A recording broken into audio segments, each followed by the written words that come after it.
Paz, aqui de volta o pastor Paulinho, aqui no canal Ouvir pela Palavra, para mais um comentário aí da nossa lição, a lição de número 11, celebrando a Palavra de Deus. Já quero pedir para você que é a primeira vez que está aqui no canal, clica aqui embaixo para você se inscrever, tá? Aí do lado, não sei se na direita ou na esquerda, tem um sininho que você pode clicar para você ser notificado cada novo vídeo que a gente colocar aqui no canal Ouvir pela Palavra. Quero agradecer os comentários dos irmãos que têm comentado aqui as nossas postagens. Deus abençoe a irmã Giselda de Canoas, Deus abençoe os nossos irmãos do Amazonas, nossos irmãos do Nordeste, de Goiás, enfim, de todo o Brasil que tem nos acompanhado aqui no canal Ouvir pela Palavra, e tem sido uma bênção o comentário de vocês.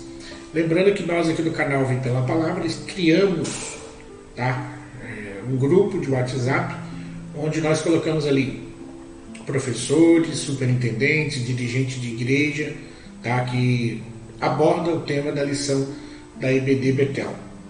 Se você desejar fazer parte desse grupo, deixa aqui embaixo o seu número de telefone, de WhatsApp e o seu nome. Nós vamos ter o prazer de colocar nesse grupo, que tem sido uma bênção para muitos professores e muitos pastores, muitos dirigentes de congregação aí no Brasil, porque ali a gente troca ideias, enfim, dá dica um para o outro, é uma bênção aquele grupo. Se você quiser fazer parte, é só deixar aí o seu número de WhatsApp, tá bom?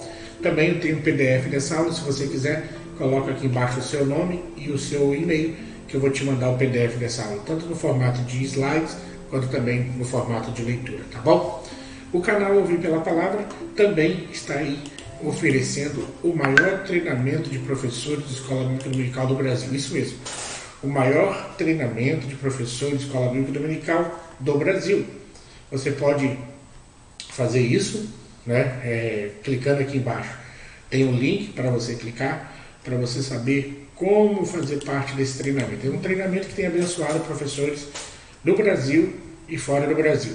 Tenho recebido feedback de professores que têm sido abençoados com este curso. Se você quiser saber como fazer parte, é só clicar aqui embaixo no link, na descrição desse vídeo. Aqui embaixo tem um link que você pode clicar e aí procura aqui embaixo que você vai saber como fazer esse treinamento, tá bom? Vamos então ao nosso assunto de hoje, que é o assunto da lição de número 10, a lição de número 11, celebrando a Palavra de Deus. E, obviamente, que o salmo que mais comenta sobre a Palavra de Deus é o salmo de número 119. Por isso, nosso olhar vai estar mais voltado para esse salmo, porque é o salmo que, vamos dizer assim, é o salmo da palavra, É um salmo que expressa o desejo, o sentimento, a intenção do salmista em relação aos salmos, a lei de Deus, a palavra de Deus. Então é interessante que hoje, nessa lição, os nossos olhares vão estar em cima do salmo 119. E para o texto áureo, da nossa lição, o nosso comentarista deixou o Salmo 119, verso 105, que é um salmo muito conhecido, um verso muito conhecido de todos nós. Lâmpada para os meus pés é a tua palavra e luz para o meu caminho.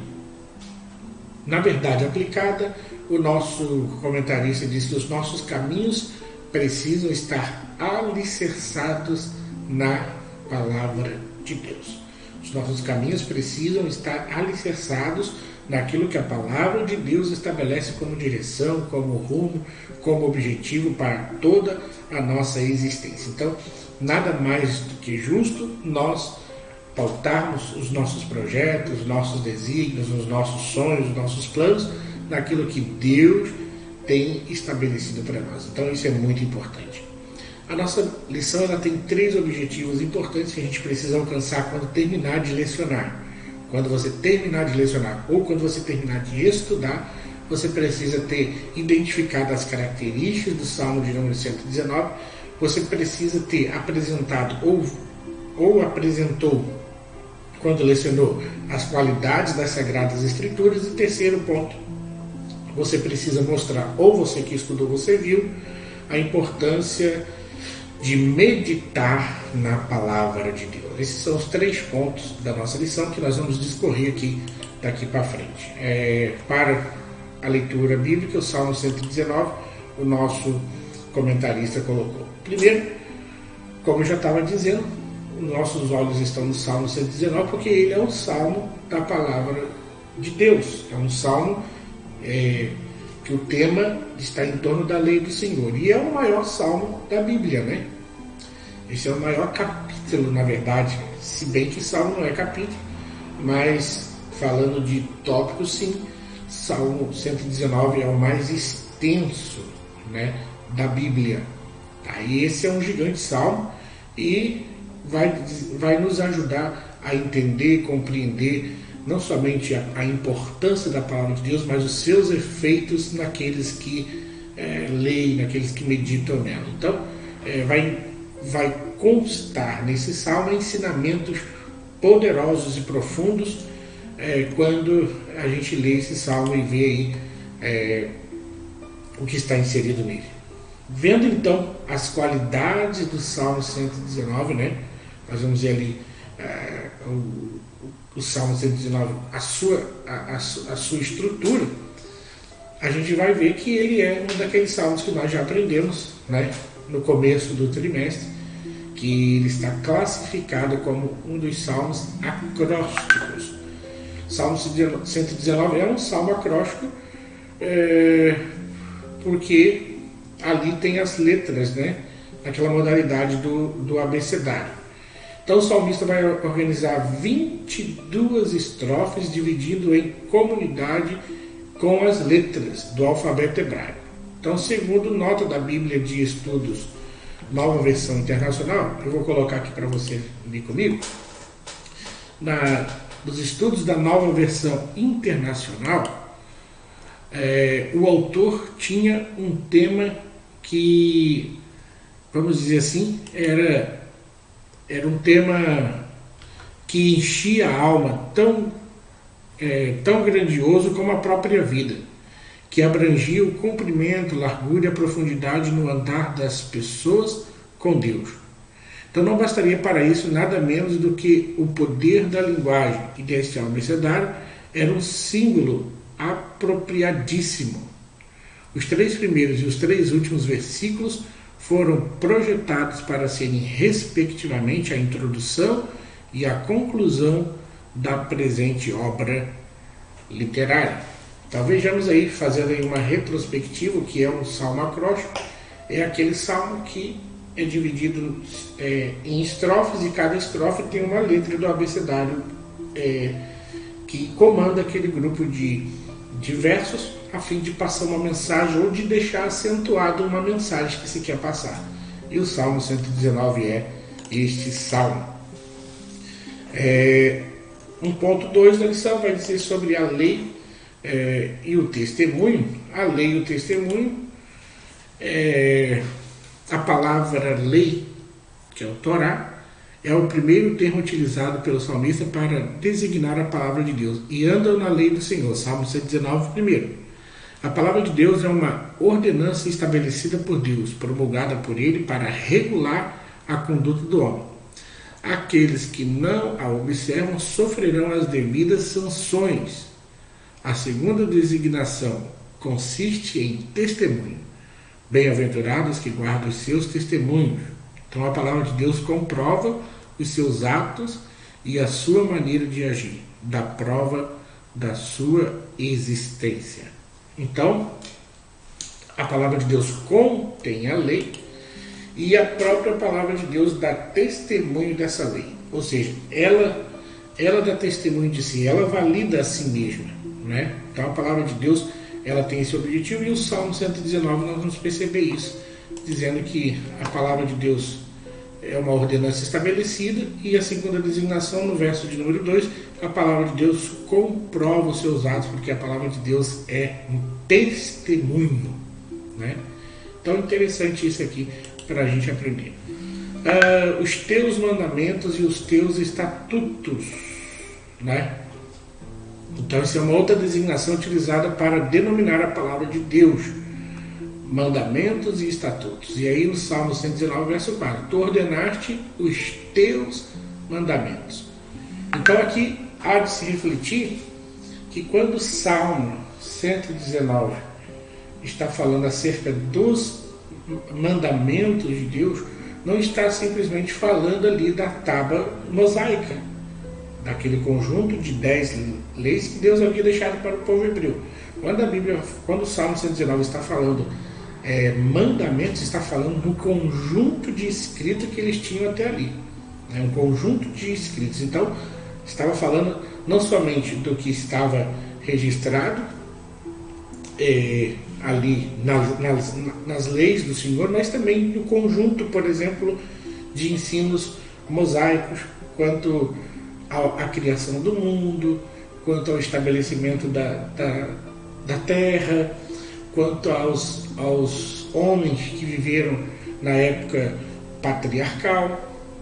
Então, os mandamentos de Deus consistem não apenas nos 10 mandamentos, mas também, e é o que a gente pode compreender no Salmo 119, todo esse conjunto de escritos, de mensagens que já estavam ali até aquele momento que estava sendo escrito esse Salmo de número 119. Então, é uma maneira de se expressar a palavra de Deus. Então, Deus estabelece aos seus filhos a forma como deve agir nas diversas circunstâncias da vida. Então, outra designação consiste em estatutos. Esse termo reforça a ideia de obrigação das ordenanças estabelecidas por Deus. Os estatutos de Deus são eternos. Isaías 30, verso 8. Então, fala dos mandamentos, as leis, tudo aquilo que havia de ensinamento para ser seguido, como obrigatoriedade, porque as palavras do Senhor são estatutos, e estatutos são para ser respeitados e estabelecidos. Agora, nós vamos ver algumas qualidades das Escrituras. Eu acho importante essa parte da lição, que vai dar aí bastante artifício, bastante pontos para você explorar na sua classe de escola dominical. O primeiro, a palavra de Deus é justiça. Uma das qualidades da lei do Senhor é a justiça. Salmo 119, versículo 75. A justiça está ligada à ideia de legitimidade. O salmista afirma que os juízos de Deus estão amparados apenas na legalidade, mas também na legitimidade, né? Então, a legalidade fala de seguir determinados procedimentos, já a legitimidade fala de observar determinados valores. Podemos ter leis que seguem o procedimento, mas não observam os valores da sociedade em que foram inseridas. Não obstante, a lei do Senhor é justa. Ela expressa a bondade e a benignidade de Deus para com sua criatura. Ela visa o bem, construir o caráter do ser humano e não o destruir. Há na Bíblia diversos exemplos de leis injustas, como o decreto estabelecido pelo rei Dário, cujo pano de fundo constituiu em uma trama para destruir o profeta Daniel. Então, a palavra de Deus, ela é justiça. A palavra de Deus é justa. A palavra de Deus, ela é reta, né? É uma lei que pode ser aplicada em qualquer época, em qualquer geração, em qualquer povo. Por quê? Porque os estatutos, a lei de Deus, são justiça. E isso, independente das circunstâncias, daquilo que está envolvendo aquele momento, esse tipo de coisa. Então, a segunda característica da palavra de Deus é que a palavra de Deus é doce. Salmo 119, verso 103, né? A gente vê que a lei do Senhor não é amarga, azeda ou ácida. A lei do Senhor traz contentamento, alegria. Ela não traz peso, mas alívio. Há outros textos bíblicos que mencionam a doçura do mel aplicada à palavra de Deus. Aí tem Salmos 19, Ezequiel 3, Apocalipse 10. E isso nos faz lembrar de alguns, talvez aí da alegria que temos a palavra de Deus em nossa boca.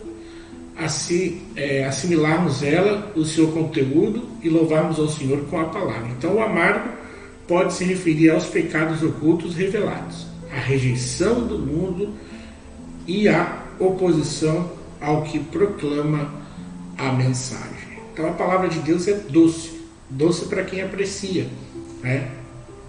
amarga para quem rejeita. A palavra de Deus é doce para quem quer aceitá-la, quer recebê-la. Mas a palavra de Deus é dura e pesada para aqueles que a rejeitam.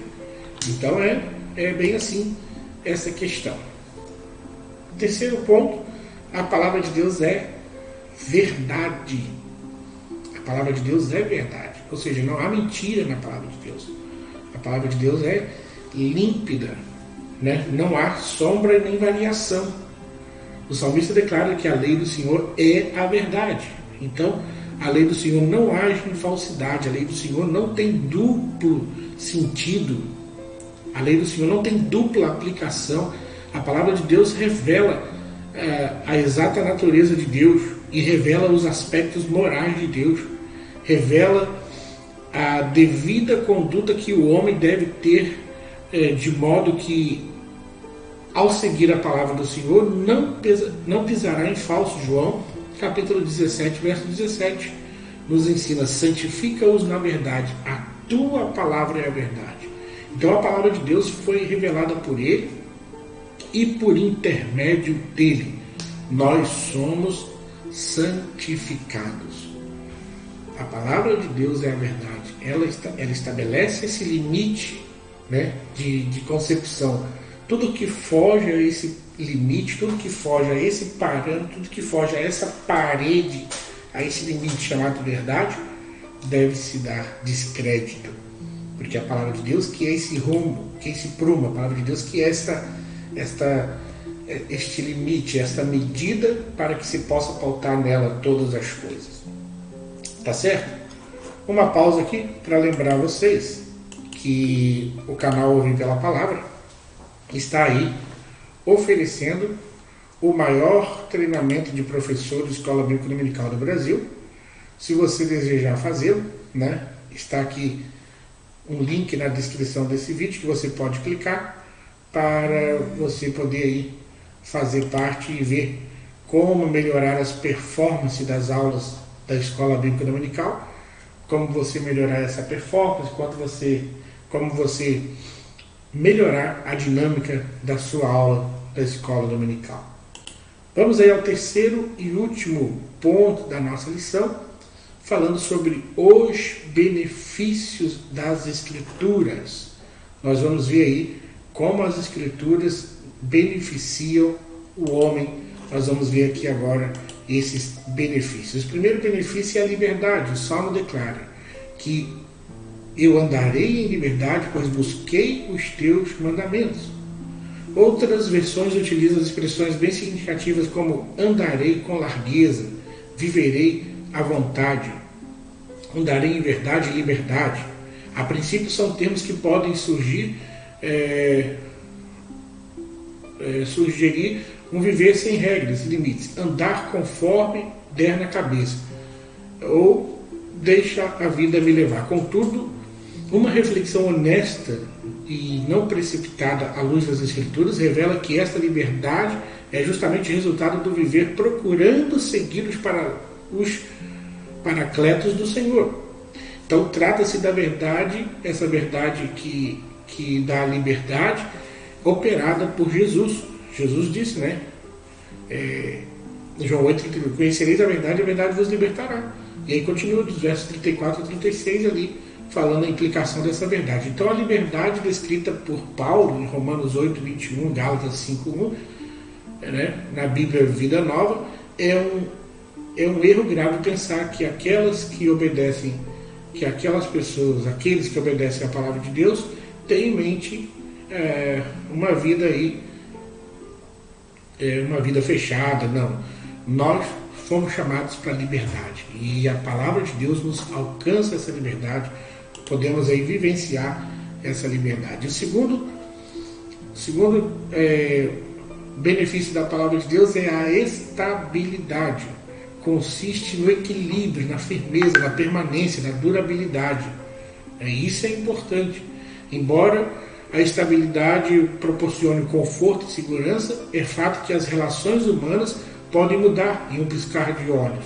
Agora, a relação com Deus é diferente. O salmista escreve que continuava a meditar nos estatutos de Deus, ainda que os príncipes se recusassem para destruí-lo, ou seja, ainda que as circunstâncias pareçam querer afastar-me, continuo a meditar nos estatutos do Senhor. Você vê, então a palavra de Deus, ela é a estabilidade necessária que nós temos quando enfrentamos as adversidades. Só consegue manter-se firme, estabelecido, só consegue manter-se em pé, firmado, aqueles que estão gozando os benefícios da palavra de Deus. E terceiro e último desse ponto de benefício da palavra de Deus é a vida. Então o salmista declara: a minha alma está apegada ao pó, vivifica-me segundo a tua palavra. Então o salmista cria que a palavra de Deus é fonte de vida e renovação. Há uma íntima relação entre a vida e a palavra de Deus. Ouvir e cumprir para viver. Então, pela palavra proferida por Jesus, Lázaro saiu da sepultura, não foi? Lázaro veio para fora. Então a palavra de Deus é como semente que produz nova vida, pois é viva. 1 Pedro 1:23. Então, que a preciosa lição para nós, o salmista estava se sentindo extremamente abatido. Ainda assim, ele crê no poder vivificador de Deus por intermédio da sua palavra. A palavra de Deus é capaz de gerar vida dentro do nosso coração. A palavra de Deus levanta, o caído. A gente vê aquela visão dos ossos secos que Ezequiel teve, e o Senhor disse: diga aos ossos. E quando ele menciona o que Deus mandou ele dizer, ossos, ouça a palavra de Deus. E a Bíblia diz que aconteceu um milagre, aqueles ossos se levantaram, uniu-se osso com osso, carne, nervo, carne, enfim, e levantou-se um grande exército. Então a palavra de Deus é geradora de vida. Jesus, quando disse Lázaro sai para fora, Lázaro veio. Quando Jesus tocou o esquife e disse àquele moço: levanta-te, ele levantou. Então a palavra de Deus, ela estabelece vida. Então, concluindo aí a nossa lição, o Salmo 119 nos instrui a respeito da palavra de Deus, demonstrando as qualidades e os benefícios de se atentar para os preceitos da palavra do Senhor. Quem anda na verdade jamais andará em trevas, é fato. Só para lembrar, finalizando aqui a nossa lição, se você quiser fazer o maior treinamento de professores da Escola Bíblica Dominical do Brasil, aqui na descrição do vídeo tem um link, tá? Aqui embaixo no vídeo tem um link que você pode clicar para saber como fazer parte e melhorar aí a performance da aula da Escola Dominical, como você melhorar a dinâmica de ensino na sua classe da Escola Dominical, tá certo? Bom, vou ficando por aqui, deixando um beijo no seu coração, e se Deus nos permitir, estaremos no nosso próximo vídeo, na lição de número 12, vamos estar aqui juntos para aprender da palavra de Deus. Se quiser compartilhar, compartilhe os nossos vídeos, tá bom? Que é o PDF dessa aula, deixa o e-mail aqui embaixo. Quer participar do WhatsApp, deixa o seu WhatsApp aí também, tá bom? Deus te abençoe. E até o nosso próximo encontro, se Deus assim nos permitir.